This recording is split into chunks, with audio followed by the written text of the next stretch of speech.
Welcome to the Arena Decklist Podcast. I'm Jerry Thompson, joined as always by Brian Gottlieb, and we do have a top 10 for D&D Adventures in the Forgotten Realm today, and I'm actually kind of excited about it. We were like pretty lukewarm on the set, and I think the last couple of days of preview season were good, but before that, I gotta talk about Worlds. Is that okay, Brian? I will allow it. I might have very little to say, surprisingly, since I almost never have very little to say, but I kind of feel like I've said my piece at this point, but I do want to hear what you have to say. So they effectively gave the money back. Yeah. They gave everyone a $50,000 appearance fee, which totals, I think, $800,000, which is more than the actual amount that they took away. And my major feeling on this is not, oh, they did the right thing and gave the money back. It's why'd they even bother? You know, like they do these things, they take all the negative repercussions, they walk it back, but it's not really like much of the faith is restored. I mean, I've seen some like basically what amounts to like bootlicking posts about it, right? Where they're like, oh, thank you, you did the right thing, you're so great, maybe things will be better. No, they're not going to get better. They've been doing this stuff for the last 5-10 years, right? Every instance of pay the pros that has ever happened, they do a thing, they try and take money away, they get blasted for it, and then they give it back. And I don't know, for whatever reason, this time it feels different where people are like, oh, they finally did the right thing or whatever. And it's like, no, this is the exact same thing that they've done before. Do not trust them. I agree. I don't have to add anything. I just agree with what you say. Oh, wait, I have one thing to add. I have a reason why this may have happened. Why? Someone messaged me, asked if I was interested in helping gather people for a class action lawsuit. An attorney with experience in the field. They thought they had a solid case. They wanted my help with it. I didn't even respond. I have no interest in doing that whatsoever. Just not something. I have passed that part of my life. I don't want to engage with the legal system really in any way whatsoever. But, you know, who knows what happened? Maybe they got some notice. Maybe their lawyers were like, oh, this is a little dicey. I don't know if we should do this. So there was definitely people out there who thought there was maybe a play to make as far as the legal side of things go. I don't even want to opine on that, but I'll just tell you, someone messaged me. So. I mean, I know that in all of their fine print, it says that they can alter the price structure at any time. So I don't know how relevant that would have actually been, but. Yeah, there's this thing called promissory estoppel, and if you want to know more about it, just Google it. I'm not going to waste a bunch of our podcasts talking about it. But despite that disclaimer, there is still a legal theory which could point to them still having liability. Okay. I mean, it's also interesting to me that they gave everyone $50K versus just putting it back in the prize pool, which disincentivizes like an individual to take an action, such as, I don't know, sitting out of Worlds, protesting, making a stink of things. So, yeah, I'm also just confused as to like why they care and why they're scared of that sort of thing happening, because in my mind, if it happens, like what further negative repercussions could they have, right? Like they're just burning it all down anyway. Who cares? Like if I were them and I decided that I'm going to just like, you know, take all this money away and then people got mad about it, I would have been like, yeah, saw that coming. Don't care. You did know people were going to get mad before you did it, right? Like I would hope so. Should not have come as a surprise. Anyway, that is my 4 minutes on Worlds. I'm done. Things are not getting better. They're not going to change. Okay, just please be aware of that. I am totally fine leaving it at that. D&D Adventures in the Forgotten Realms. Last couple of days were not bad, Brian. I agree. I came around hard on this set actually. It was a combination of two things. One was just like the back of the preview season being sort of loaded up again, which I think they should be more proactive about managing that. I don't know. If it were me, I'd want to get out in front of the negative sentiment and just like kind of front load things a little bit. And I feel like they used to. But it feels like either they're not curating it all that hard or just don't care anymore. I'm not sure what the case is, but I would do it differently. So the early part of preview season was weak. The end part was strong. Also, I went for Star City and did my like Strixhaven exit review. And I was just like, wow, Strixhaven was awful. It like was absolutely awful. And this set's way better than Strixhaven. So if that's like kind of the new measuring stick, then things actually got a little stronger this set, I think. And, as I've built on this first day, cards just came out like 7 hours ago now.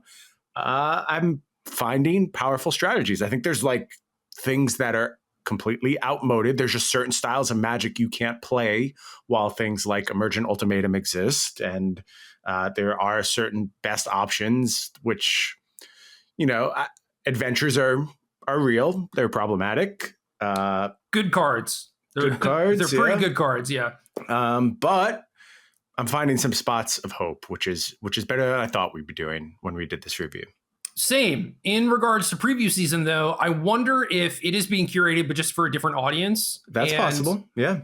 If that's the case, cool. I fully support that. But like, I also feel like there is definitely some merit to trying to serve both audiences, right? It's not like, oh, you can only, preview 2 cards a day or whatever. No, they're dropping like 10, 20 cards a day, especially during these accelerated preview seasons. Yeah, this goes to the same discussion we've been having for like 3 weeks now, right? It's like you can serve both audiences. You don't have to just serve one, but if you don't care about one, then you're not going to, and you're going to do it the way that you think makes you the most money. So, and in this day and age, certainly I understand not caring too much about the folks that are competitive leaning, just as far as actual dollars made per person or whatever, but when I think those folks drive a lot of the discourse on social media, then you probably should care. Yeah.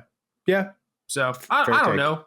I don't think it would have been that hard to throw some of these cards like towards the beginning of preview season, but whatever, we'll get into it. Sure. Ultimately, though, going to do a top 10 list today, a classic top 10 list. I asked how people wanted us to do this, and then we've completely ignored their response. And in fairness, the response that won has absolutely nothing to do with Magic. So you've kind of brought this on yourself. I can't take the crowd opinion all that seriously anymore. It's kind of like a Bodie McBoatface situation. So we're just doing a classic top 10 list today.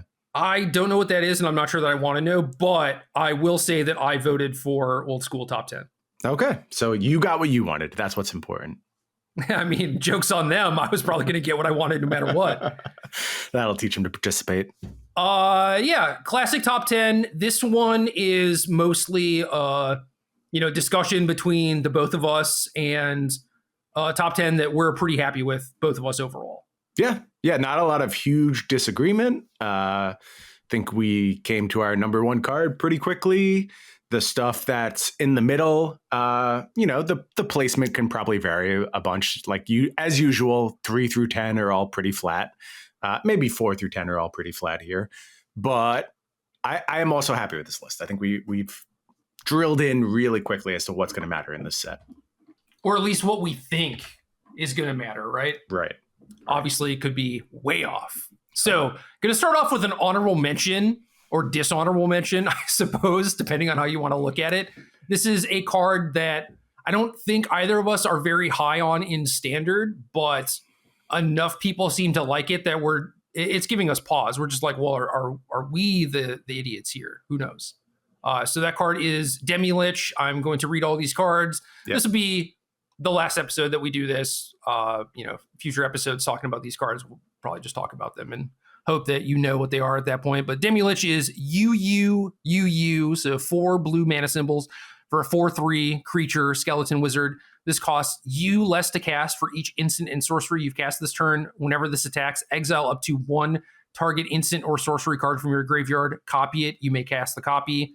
And you may cast this from your graveyard by exiling 4 instants and or sorcery cards from your graveyard in addition to paying its other costs. A lot of text. A lot of text. A lot of powerful text. A lot of stuff that reads really strong.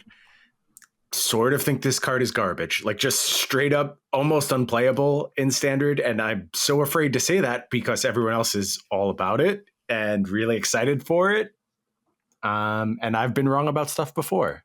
So for there to be such a huge gap, it felt like we had to make mention of this card, maybe just even highlighting how dumb we are if this does pan out and prove to be one of the best cards in the set. But I think it's so hard to extract value from this. It has very few profitable attacks. It's sort of fragile. Cost reduction is not going to come up all that often in standard. In older formats, you could sell me on this. Things like Metamorphose certainly do a lot to make this more appealing, to say nothing of just like the pure Phyrexian free spells that exist. And in those spots, maybe Demilich is important. Maybe it's just going to fit right into these Is It Delver decks, which have sort of taken over Modern in the last couple of weeks. But in Standard, I'm not seeing it right now. I look forward to someone proving me wrong, though. Cost reduction, good attack trigger, cast it from your graveyards if you happen to mill over it. All sounds good. Yeah, and it's still just like, I don't know what kind of deck this goes in for Standard. Now, for Historic, I think it's probably a different story. I could see playing a couple copies of this in Is It Phoenix or whatever. Mm-hmm. But yeah, for Standard, it's just like, it's 4 blue mana, so that's pretty tough. Although, say you have like blue RR and you go like shock, then okay, this thing is castable, right? Yep. But it's still just like, what deck am I playing that I actually want this? And if you're just doing it as like a fair thing that can maybe come back, you're not going to get the mana reduction really, except from something like Opt or whatever. But I don't know. It's just, yeah, it's weird to me. And maybe this starts showing up in like some really good looking shells and I change my tune. I don't know. But right now I'm not seeing it. I see the power, just not where it fits in. Right there with you. Although in the course of this discussion, I do have a card I want to pair with this, but we're going to talk about that card later. So we'll get there when we get there. Fine. Number 10 through 15 or whatever. The creature lands. The creature lands. I'm not going to read all of them. I read them last week. They're all pretty solid. The tension between them and Faceless Haven in monocolored decks is certainly pretty real. If you want a little bit of an added boost, you can certainly play like a couple copies of these in 2-color decks. Again, you're going to play probably like a couple copies. And I can't really think of a home where, you just want to jam like, 6 of these or even 4 of these, really. So maybe like a control deck wants a bunch of the blue one or something. I don't know. Yeah, that's about the only spot I could see for a huge number of these. But I've been happy putting just like 1 or 2 in a bunch of my decks. The question about monocolored decks is real interesting, I think. Mono green in particular is a deck I've paid some attention to in the preview season. I think it's quite good. And I still don't know if I'm supposed to be playing the green creature land or if I'm just supposed to be playing Faceless Haven. And there's things pulling me in both directions. And maybe I'll sort that out eventually, but I have a feeling that's going to be very, very tough to wrap our heads around as to which ultimately makes your deck more successful, and will probably change based on other factors in the format. So I like that they're added to the format. They bring a few more points of decision into mana bases that I appreciate. And I think they're just going to be around. They're not going to be dominant. They're not going to define anything, but they will be here. You'll play them and you'll be pretty happy about it. This is the stuff that I like and enjoy about Constructed Magic a lot, where you just have a bunch of options and you get to figure out kind of like week to week what is correct. Where, you could certainly make a case for all snow mana base and Faceless Haven. You could make a case for, well, I want to cast like Old Growth Troll or whatever. So, this week, I guess I'm playing the green creature lands, but like maybe I still want to play Blizzard Brawl, so I'm still playing some snow lands or whatever. And you just kind of like tune your deck week to week. And I think that is awesome because it keeps things fresh and interesting. It's not just like, well, this is kind of like the version of Sultai Ultimatum that is good, and you don't have a lot of room to actually tweak. And maybe that deck's a bad example because it was like, counterspells main or not, week to week. Sure, that's a thing. But ultimately, it's like, your 70 is set in stone or whatever. And this is not necessarily a great example of it because we're mostly talking about like creature land versus creature land or whatever, not like rotating what 2-drop is best in any particular metagame or whatever. So this is like a low-key example of that, but it's definitely something that I like to see happening. And at first I was like, well, more creature lands, is that a good thing when we already have Faceless Haven? And the more I've been building decks and like experimenting, things like that, the more I've liked it, the more I've enjoyed it, where it gives you something new to think about. Yeah, I appreciate the contrast a lot. Number 9, Ebondeath Dracolich, 2BB, 5/2. legendary creature zombie dragon, flash flying. This enters the battlefield tapped. You may cast this from your graveyard if a creature not named Ebondeath died this turn. A lot of competition at 4 mana. 2 toughness is not ideal, but recurring it doesn't seem that difficult. It doesn't. And the thing that I finally wrap my head around with this card is just that it's not your creatures that have to die. So you're just playing, typical Dimir control deck. You're going long. They've killed your Ebondeath a few times this game easily. I mean, it's super fragile, so you're not surprised about that. But now it's the late game. You have a removal spell for their threat. You kill it, and Ebondeath is there in the graveyard, ready to come back at the end of your opponent's turn. So you're not even taking the shields down. I think that play pattern is important enough that this card deserves some mention. It's possible it opens up Dimir approaches as a real way to play control. I'm more excited about it in that role than just being like part of a sacrifice style deck. That doesn't really do much for me. Like, I'd rather this be a 1 of, a 2 of that I'm coming across and using to control a long game than something that I'm maximizing my deck to be like, I can get Ebondeath whenever I want. That's not important. It's about inevitability with this card for me. And that is a thing we aren't really seeing right now in Standard, in part because there are limitations on those types of approaches. Things like Emergent Ultimatum, where you can just win the game for 7 mana. So why would you mess around with this dinking and 5 points here, 5 points there, and then I'll eventually get you after 25 turns with my Ebondeath. Like, I love that style of play. It just hasn't made a lot of sense for a while.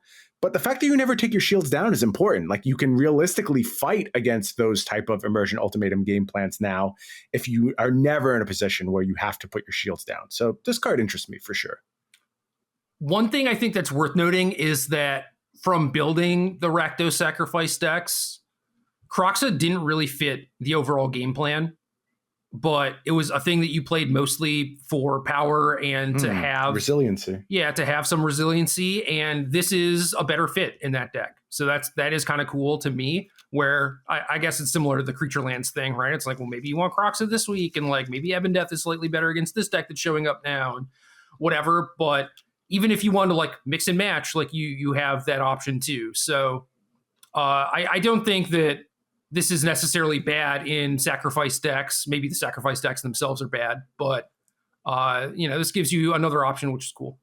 It's interesting in terms of a replacement for like those sideboard Kroxas you used to see all the time, where the deck had no way to maximize Kroxa. Like, we're not talking about a Timer It Calls the Dead Mire Triton deck here. Right. We're talking about something way more focused on the battlefield, and you would just be like, well, eventually I'll get this Kroxa. It's not about powering it out. In those spots, Ebondeath seems like a strict upgrade in most cases. Yeah, and you're like, oh, I got my Kroxa out, and they kill it, and you're like, well, I have 2 cards in my graveyard or whatever. Right. So right. Yeah, this is possibly kind of nice there. Number 8, Flameskull, 1/RR, 3/1, creature skeleton, flying. This can't block. When this dies, exile it. If you do, exile the top card of your library. Until the end of your next turn, you may play one of those cards. So either, again, I'm going to reiterate what I did last week. You could either just cast the Flameskull or the card that you flipped over. Love that versatility. I think we did a good job going into this card the last time we talked about it. It's just going to add long game to mono red decks. Maybe there's some other home for it where you're trying to like recur this multiple times and use it as sacrifice fodder to fuel your village rights or whatever. That's not the path I've explored thus far. I've just wanted it to be a little bit of an insurance policy against any kind of control-ish type deck. And when we talk about like the Ebondeath Dracolich control deck, if that exists ever in the history of this card existing in Standard, Flameskull is going to be the nightmare card unless they find some way to get exiling back on the menu. And it's been less important lately. You're seeing a lot more like Heartless Axe, and this card will eat Heartless Axe happily all day. Yeah.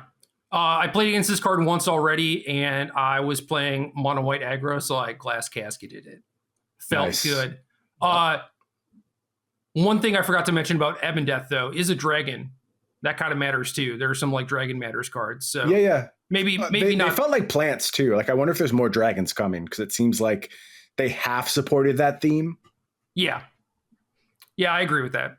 So maybe not the best card for like a dragon deck or whatever, but it's there. It matters. Mm-hmm. Number 7, Loyal Warhound, 1 dub, 3/1, creature dog, vigilance.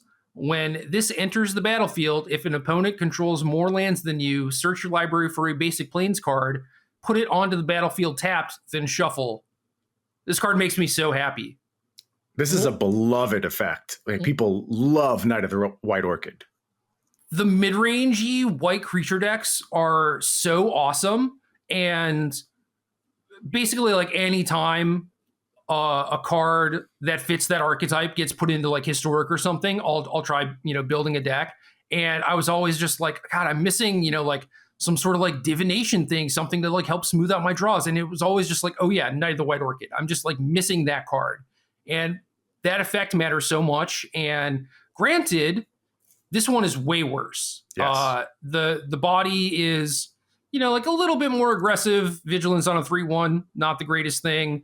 Putting the land into play tapped definitely matters, because a lot of the time you'd be like, turn 3, play Knight, make your land drop, play another card. And this just means that you can only do that and follow it up with a 1-drop, which is a little bit less likely to have an impact or whatever. But again, Mono White Aggro was the first deck I played because I wanted to try out this card. And this card is excellent because you have like equipment scaling up, and you have the creature lands, and you have a relevant 4-drop that we'll get to at some point, and stuff like that. So like this card is nice. I'm very happy that this exists.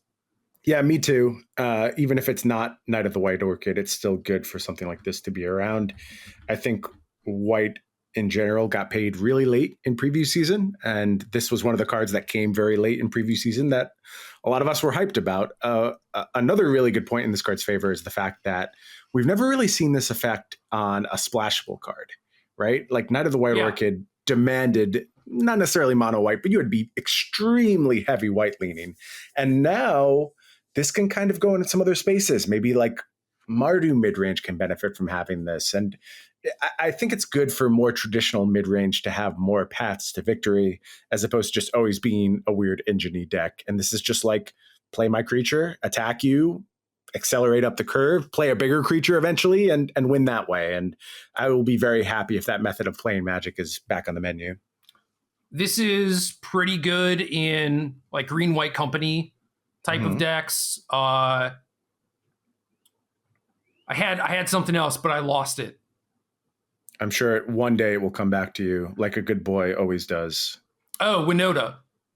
Yeah, that's a good one. Yeah, great 2-drop for that deck too.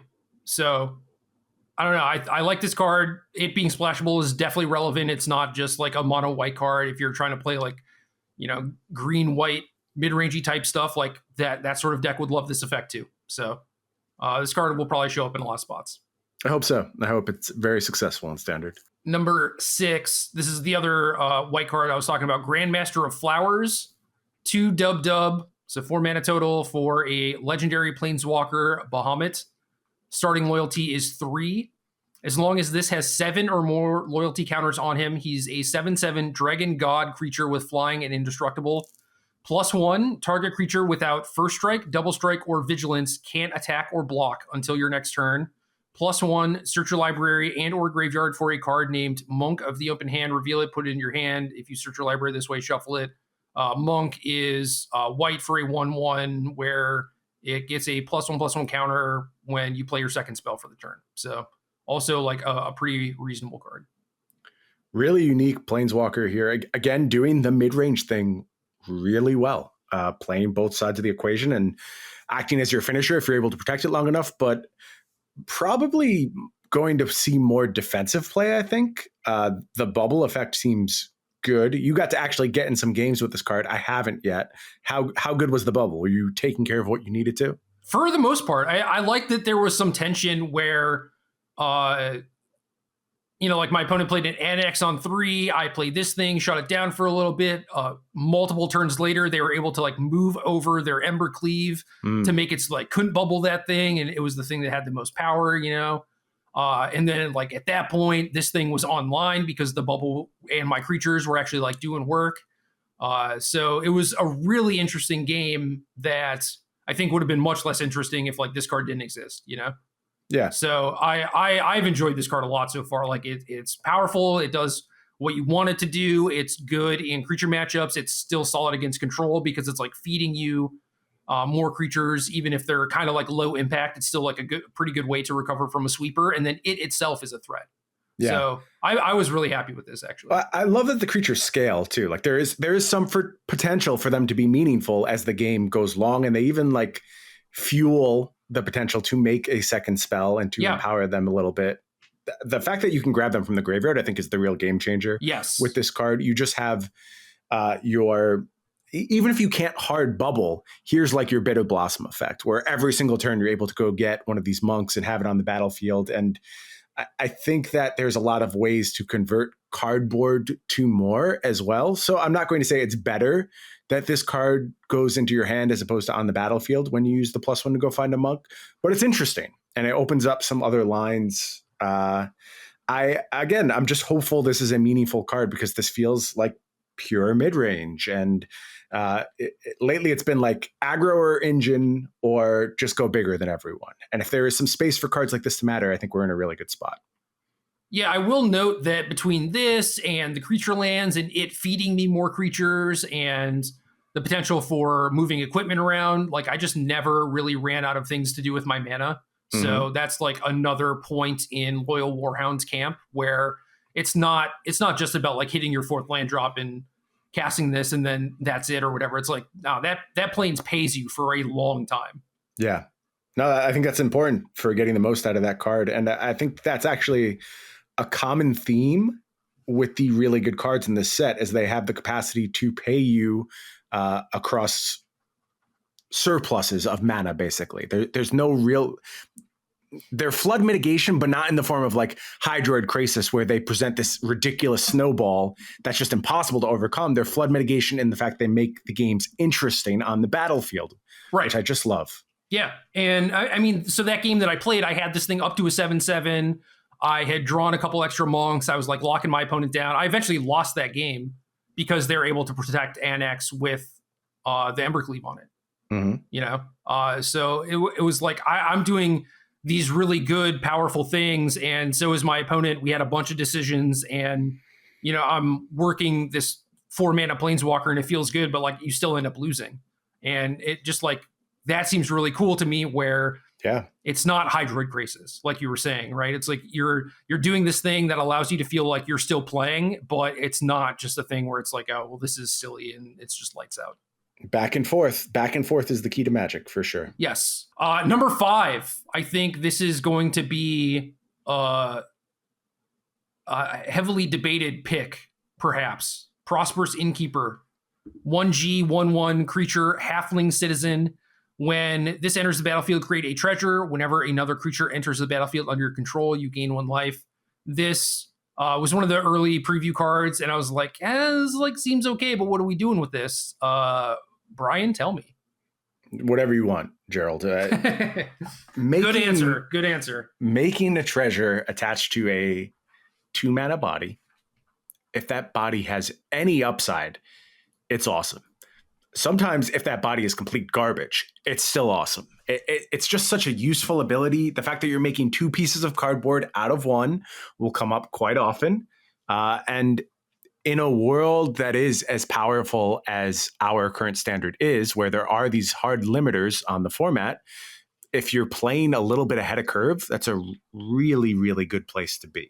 So what I love most about Prosperous Innkeeper is the treasure ability for sure.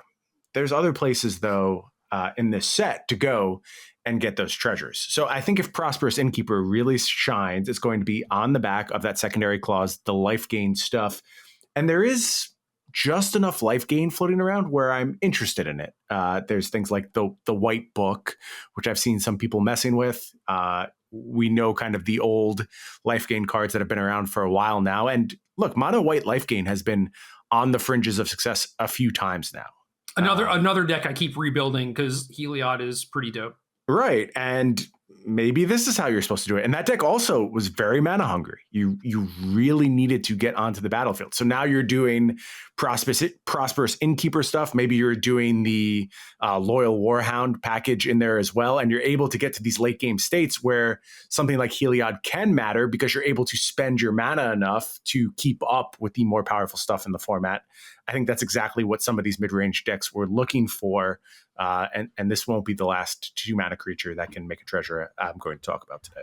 Yeah. One thing I really like about this, compared to Wily Goblin, for example, is like Wily Goblin was very, very specific and very hard to cast. And this can just show up in a bunch of different places. And there are a lot of things to do with treasures in this set. And also there's just like Goldspan Dragon, which not only you want to accelerate into, but also makes your treasures like a little bit better. And Magda is obviously a pretty big one too. Yep. And even before this set, we were building decks with like Gadrak and all these other kind of like nonsensey things. But now there's a ton of treasure support.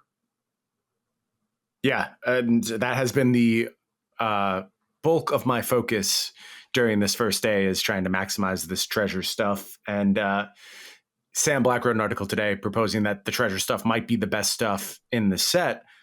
Kind of agree.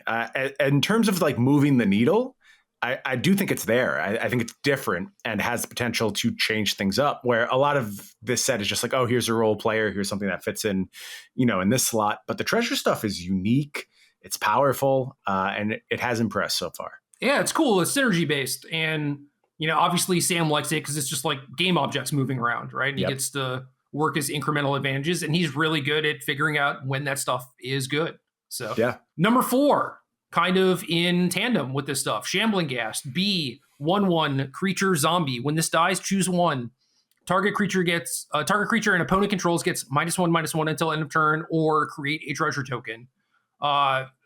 Festering Goblin has showed up occasionally. This is a zombie, which also could matter. But like a Doom Traveler that dies and makes a treasure is like, okay, I like this. This looks pretty nice. And I think that is what you're going to be doing the vast majority of the time. But you still have this other option. And the option has mattered a bunch for me. I'm playing this card a lot in my early decks. I think like I've posted 2 lists to Twitter today, and both had 4 copies of this card, where I don't think anyone else is super hyped about it, maybe with the exception of Sam. But I think... Dude, I love this card. I brought this card up too. Yeah. And I think this is a very real constructed Magic card, particularly given the context of the format, where there are a lot of very strong X1s around, and ones that are problematic to deal with. There's things like Toski.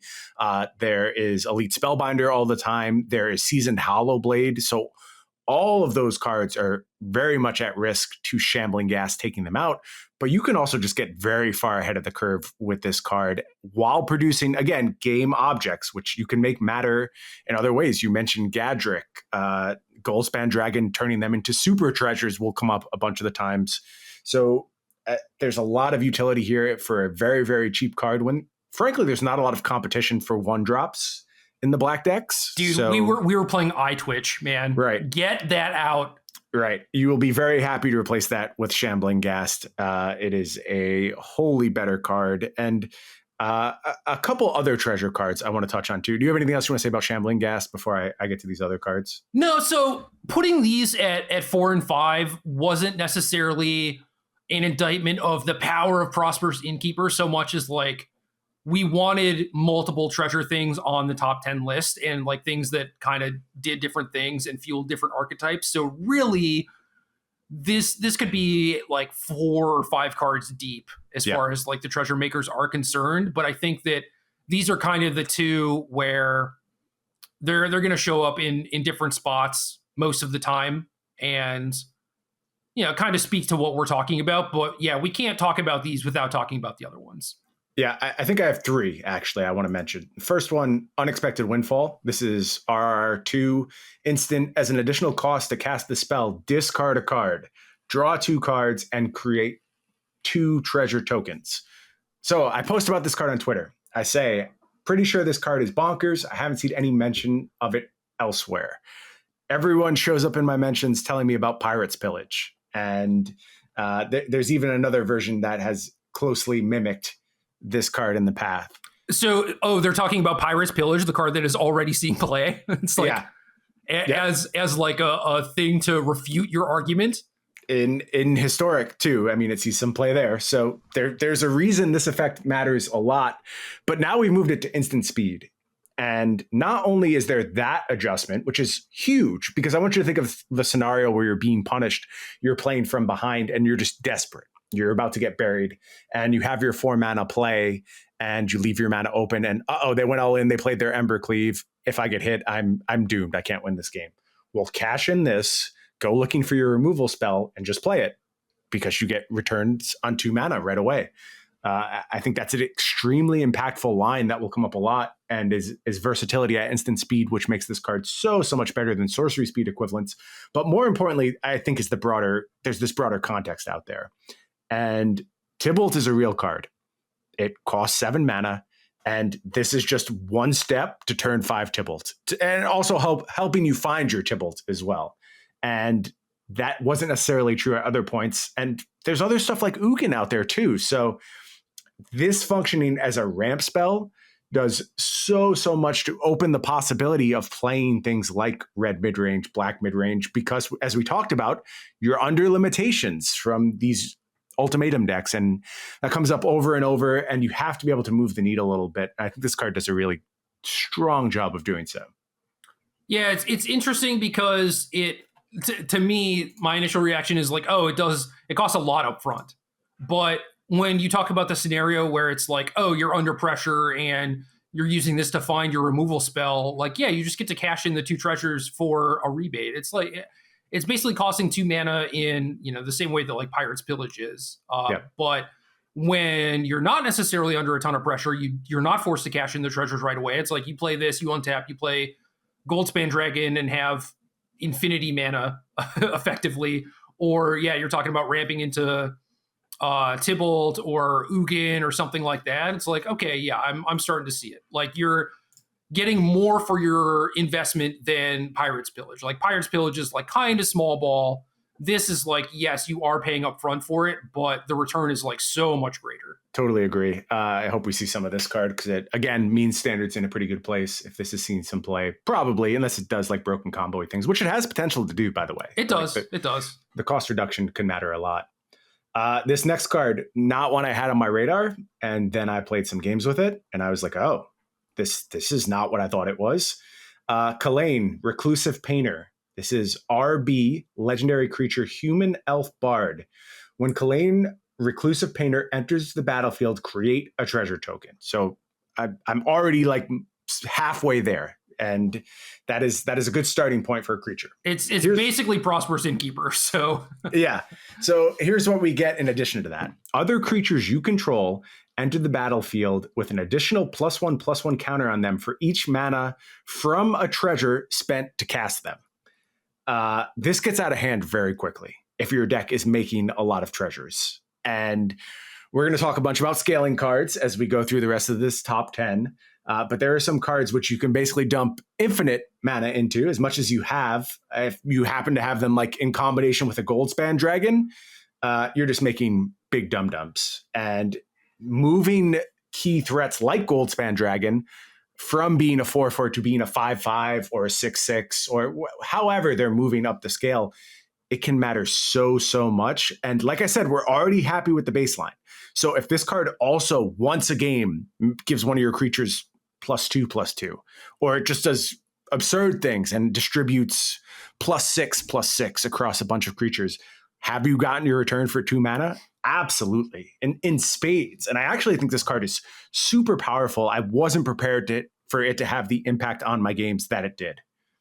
Yeah, it's interesting because a lot of the game plans of these decks is going to be like kind of incrementally building up treasures and then finding something to do with them. And then that just means that you're getting a lot more power out of your mid-game stuff. And there's also just relevant things that matter with sizing in mirror matches, like Goldspan Dragon mirrors, where like you could just like play yours as a 5/5 and then now they can't attack with theirs as a 4/4, right? So there's just a lot of stuff that you can do that actually matters, and this can translate into a pseudo fireball kind of late. So pretty good early, pretty good late game. Like, what more do you want? Yeah. So last card I'll mention, Forsworn Paladin. This is 1B. I actually don't have the card in front of me. I'm going to try and do this from memory. 1B for a 1/1 menace. For 1 colorless, 1 black, tap, pay 1 life, create a treasure token. And then 2 colorless black, target creature you control gets +2/0. If you use mana from a treasure to pay for this, that creature also gets Death Touch. It's any creature. Any creature. Correct. Any creature. So otherwise you nailed it. What do we have for creature types on this? Remind me. Human knight. So knight is potentially relevant too. Potentially. So +2/0. Nice. Distribute that all over the battlefield. We're already talking about dealing with a lot of mana. But what really sold me on this is the ability to grant Death Touch and how that combines in situations with Trample. Because I think there's a very meaningful Trample card in this set. And already I've played a bunch of games where Naya Adventures does their thing. And their thing is powerful. They flood the battlefield. They have Clarion Spirits going off and they're drawing cards all over the place. And Showdown of the Scalds is distributing counters. But I have Forsworn Paladin. And I am able to give my Trampler a little boost, a little Death Touch. And it doesn't really matter how big they get at that point. This can just end games. Again, not a lot of competition at the 1-drop slot. I didn't think this card would impress me, but much like Kalain, I played it and was kind of blown away. I thought it was extremely powerful.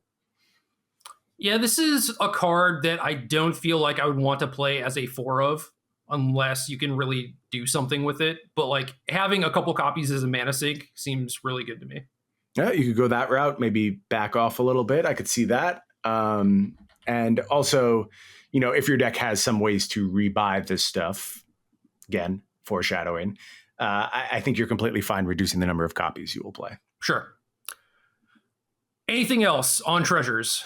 No, I'm just excited about treasures now. A lot of it has to do with what will ultimately be our number 1 card, but I do think the synergies are there. And if, the last few weeks of Modern have taught you anything, you should be aware of what it means when you just get stuff for free. Right. Like when things are just entering the battlefield, it's very easy to make that matter.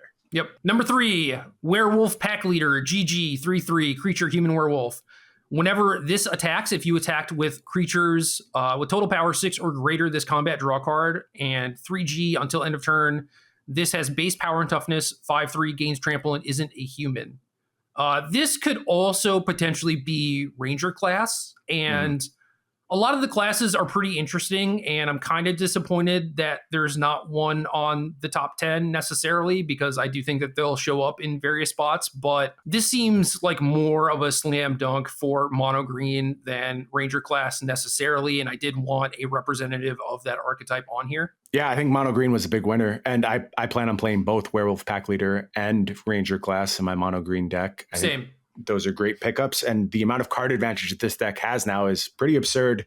Pack Leader is just so good in scenarios where you have other 3 power 2-drops. It's almost laughable how quickly this draws you cards, and it's doing that with this upside of being pumpable and a trampling late game threat, and it doesn't even have to get involved in combat for you to get the payoff. So I think there's a level where you just be okay, green has enough card advantage. We really don't have to do stuff like this anymore. This is a good version of card advantage. Right. It's just good. I mean, a 2-mana 3/3 is what you want anyway. So I don't think there's any way you're passing on this card. And I do think it's a needle mover for mono green. It makes the deck substantially better. It's still doing the same things. So it needs its plan to be good to shine. But in terms of just baseline quality, I think this has accelerated mono green quite a bit. Yeah, it was always a struggle for 2-drops. I mean, 1-drops too to some degree, but 2-drops for sure. It was playing Sir Farron and Tangled Florahedron, and now it's just we just have a bunch of good 2s now. Great. Yeah, 2s got way better with the release of this set, and it'll be interesting to see how well mono green can convert that. While people are messing around with nonsense, I could see mono green absolutely running away with things during the first few weeks. Yeah, and I think that this card should be a pretty big reason why, because it's just, again, good early, scales pretty well late game. I think that there are a decent amount of ways to actually, pump this thing or give it indestructible or whatever. And yeah, it's just a mana sink too. It gets trample, so it's a way to like push through the final points of damage potentially. Like it just kind of checks all the boxes. It wouldn't shock me at all to see this in historic Gruul either. I think it's good enough to see play there for sure. I think it's tougher there because of the mana requirement, but definitely like on power. It could be really good curves. Really good curves there. Things like this as your 2-drop into Gruul Spellbreaker is super appealing. Yep. So no, I definitely agree with that, but like, you know, it doesn't play well with Burning Tree Emissary. It does not. One of the stronger cards. So I think you might just be stuck in Voltaic Brawler land. Maybe true. Number 2, I don't know if this is Iymrith or Iymrith. I'm going to go with Iymrith. I would go with Iymrith too. So that means it's almost certainly wrong. Oh, damn. Desert Doom, 3 UU, 5/5, legendary creature, dragon, flying. This has Ward 4 as long as it's untapped. Whenever this deals combat damage to a player, draw a card. Then if you have fewer than 3 cards in hand, draw cards equal to the difference. I'd fight you on this one, Brian, I feel like. Well, okay. You sort of did. It's less that I don't believe in this card. I think it's very, very good.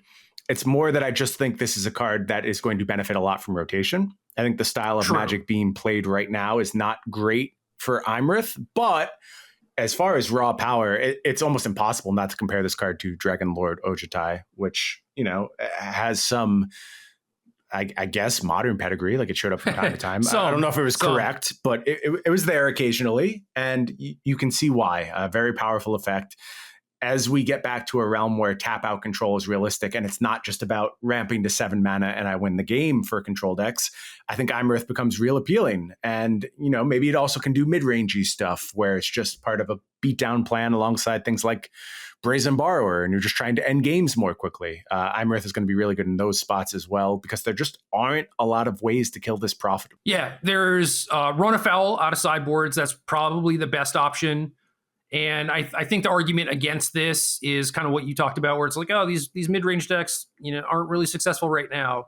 Or there's a lot of competition at the 5 mana slot, right? Like if you're playing Izzet, maybe you can just call it Dragons at this point. You know, do you want to play this over Goldspan Dragon? And it's like, oh, I think you play some amount of both. You know, maybe it's 3/2 or 3/3 or whatever. But I think that this is pretty solid. It is nice that you can spend 5 mana and kind of know that it's going to have the effect, and then just like, you know, the effect just like sticking around and doing stuff. And then it has like the Ojutai thing going on for it where, you know, they're going to pass the turn, keep up with 2 mana. You don't have to attack with it. Or like maybe now you have a counter spell or something. And I think that a lot of these decks can also take advantage of having fewer than 3 cards in your hand, right? It's not just like, you know, hit you, draw a card, like, oh, that's way worse than Ojutai. Maybe that's not good enough. Well, I think that if you play this in Bant or Izzet, it wouldn't be that difficult to imagine scenarios where you're drawing 2 or 3 cards. No, I think you're right. Izzet in particular, which has things like Prismari Command, which is a useful effect, but at negative card quantity. Yeah. It even has the effect of like ramping you into this card, which is pretty cool. And then it becomes even harder to kill at that point, right? Like the earlier you get Iymrith online, the more difficult it is for your opponent to deal with. So I like that a lot. If there is some Dimir control deck, which is like its win conditions is like a 1 of Iymrith, a 1 of Ebondeath, and a 1 of blue creature land, I will absolutely be in my element. Like that will warm my cold, dead heart to see a setup like that be the way for a control deck to win. Because it's been so long. Like that sounds like a 2009 control deck win condition suite, right? Like a little bit of everything. They have different functions, but ultimately one of these cards is going to be too much for your opponent to deal with. You're going to win the game. But I think in the future, this card can really shine. Like I said, when we get away from this ultimatum defined metagame, there's just a bunch of cards that go really well with this. We talked a little bit about classes. Monk class is a card that I abstractly like, but I think falls into the same problem where I want to do something a little bit more fair. And I want to kind of look at like a monk class control deck alongside Iymrith. There's just a bunch of angles to explore once the format opens up a little bit. I like monk class too. I feel like, I don't know, playing it alongside like 5 mana cards is probably not where you want to be, but It is definitely interesting. It's strange though, because if you have enough like cantrip set up, I think it's fine to do that. You just have to have that lower part of your curve as well. So this is all very theoretical. Like we need to know what's in the next set before I can even guesstimate whether that's something I can successfully do. But the idea of these card advantage engines, which are also accomplishing something else, is real cool. And don't sleep on how important this card is on defense. Like you can just never attack with it, have it stay back, have it be very safe with its ward ability, and shut down a lot of the premier threats in the format. Goldspan Dragon is the first one to come to mind for sure. Yeah, I mean, it brickwalling their Goldspan Dragon pretty safely is definitely a huge boon for this card. Mm-hmm. Unless they have that Kalane, I'm telling you, watch out for that card. Well, then you're trading, and it's kind of whatever. I guess you get a... No, we're putting 2 mana into this. Are you kidding me? We're going up to 6/6 with the Goldspan. Word. Okay, you're all in. Number 1 card. And this is a card that we both believe in. Maybe you a little bit more than me. And it's always so risky, Brian, saying that a Rakdos card is going to be good. I know, because you need those colors to be good. Orcus, Prince of Undeath, X2, BR, 5/3, legendary creature demon, flying, trample. When this enters the battlefield, choose 1. Each other creature gets -X until end of turn. You lose X life. Or return up to X target creature cards with total mana value X or less from your graveyard to the battlefield. They gain haste until end of turn. I got ahead of myself. I want to go straight to the battlefield. You left off some important text. 5/3. 5/3 is a baseline. No, I do mana cost, power toughness, creature type. Okay, never mind. Well, 5/3 is important. It's big. And it's real big. It's real big. Flying, trample, those are really nice abilities going together. The absolute basement of this card is acceptable. And that's where we start with. I have... Most of the games I've played today have been with Orcus because I do believe it's the best card in the set. I've played it on turn 4 or, my 4 mana spot a bunch. And I've been happy with it because that lets you play effective mid-range games where you're able to pressure life totals early. More importantly, though, are these 2 abilities. And I think, just like we talked about with Shambling Ghast earlier, it's hard to fathom just how many X1s you are dealing with presently until you have Orcus in your deck and you're like, oh, wait, if I play this for 5 mana, I'm just single-handedly wrathing my opponent's side of the battlefield and still getting this 5/3 left behind. And that's just, again, these are all like pretty minimum situations. If you're able to go late, you're doing things with treasures maybe, and you're producing lots of mana. Maybe you're just doing this where X is 5 and you're wrathing your opponent's entire battlefield. Or maybe you're just bringing back 3 creatures with this and they're all meaningful and it changes the game immediately because they have haste and they're just getting into the battlefield. Like I had a spot where I returned, I Orcus for 5. I returned Magda, Kalane, and Forsworn Paladin. And then just on the next turn, I was set up to win because I have the combination of Forsworn Paladin, Death Touch, Trample, and my opponent can't do anything. So these are just a few of the things that have come up thus far. I think there's multitudinous homes for this. You could do traditional Rakdos mid-range and, try and do the go big thing with turn 5 Tybalt on the back of our treasure makers. That's acceptable. I messed around with like Bard class decks focused around Orcus, where you just return a bunch of powerful legends to the battlefield because you're doing things like making mana with the Sika and Bard class. There's the small ball treasure type stuff you can do with Orcus. It just all gets so much better when you have access to this card. And I was high on it during preview season. I had a feeling it would be my number 1 card. I played with it today and nothing changed my mind. I just think this card is tremendous. It kills all the Edgewall Innkeepers. That's all I really need to know. It's a great point. You know what else, though? It can buy back your Edgewall Innkeepers if that's what you're into. That's if you want to look at Jund Adventures and just you always have Edgewall Innkeepers, but you're controlling your opponents all the time, I think that's interesting too. Yeah, I'm down for that. This card, I mean, it's modal, and all the modes are pretty good, and it just scales so well into the late game. Yeah, and both the abilities are potentially game winners, even at like 1 or 2 mana, right? So we have to at least investigate this card, but I'm pretty sure that it's just very, very, very good. Yeah, the spots I was in with this card when I was doing like Goldspan Dragon, Kalain stuff, and just making tremendous Orcuses, to say nothing of like their impact immediately on the battlefield when you do that. The body you get, the trampling flyer who's just bigger than everything else on the battlefield, it felt great. And I am convinced that this is a needle mover. I think there is still a hole for this style of decks, though. That there's the Emergent Ultimatum hole, and that isn't going to change. But this helps close the gap a little bit, where you're able to consistently get very aggressive in the early game, thanks to the fact that you can just play Orcus for 4, or maybe play it on turn 3 if you're accelerating in some way, maybe with Shambling Ghast. All that stuff gives you a fighting chance against these mid-range decks because you are able to get your clock online more quickly. Yeah, I think you have more of a clock, you have more threats and more things that they have to binding, which means that stuff like Roiling Vortex could actually end up being good against them. Right.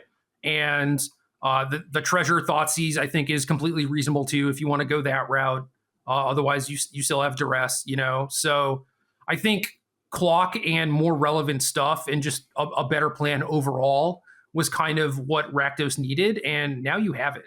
So I mean, they also had the ability to potentially grind out the first Emergent Ultimatum. It was just like you got buried in card advantage, you know? Right. But in these instances, like if you have a clock going and you can also, you know, kill their Vorinclex and maybe kill their Planeswalker too, or just ignore it or whatever, then I think you're pretty well set up to beat them, you know? So it's not like, oh man, I have to sideboard like 12 cards and like still I'm winning 30% of the time or whatever. Now I think that you actually have a fighter's chance, which is great. Yeah.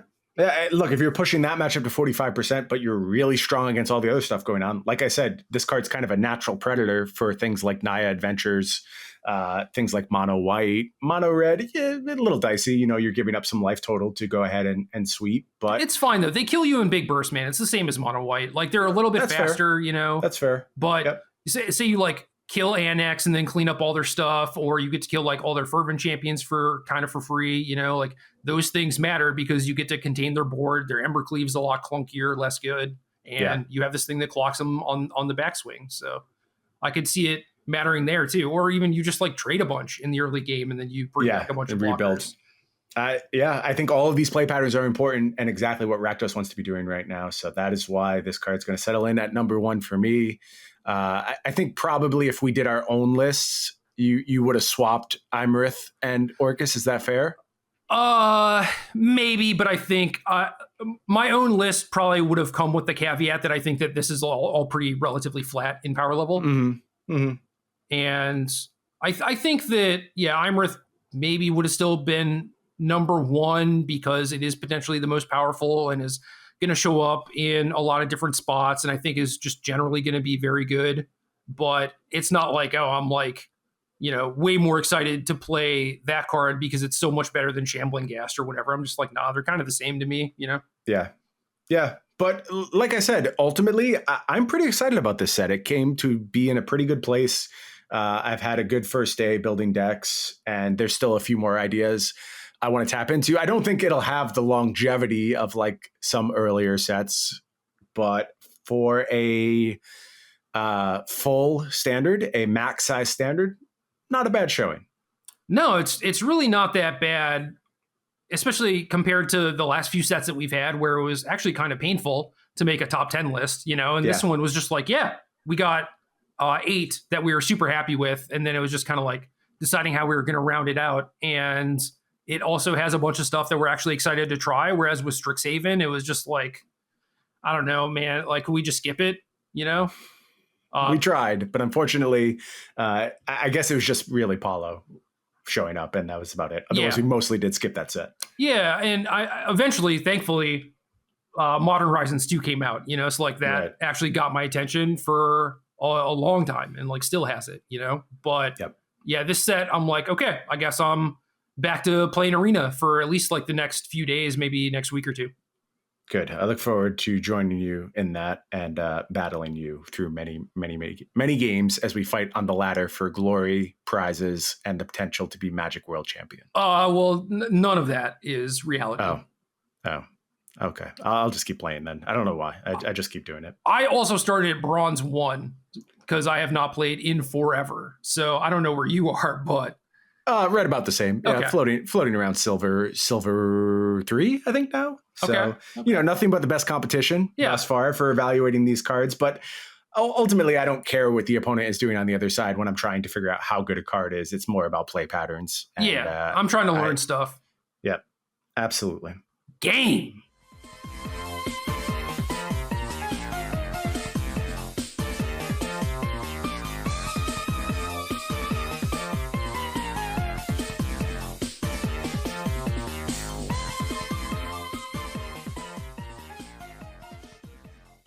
Good luck.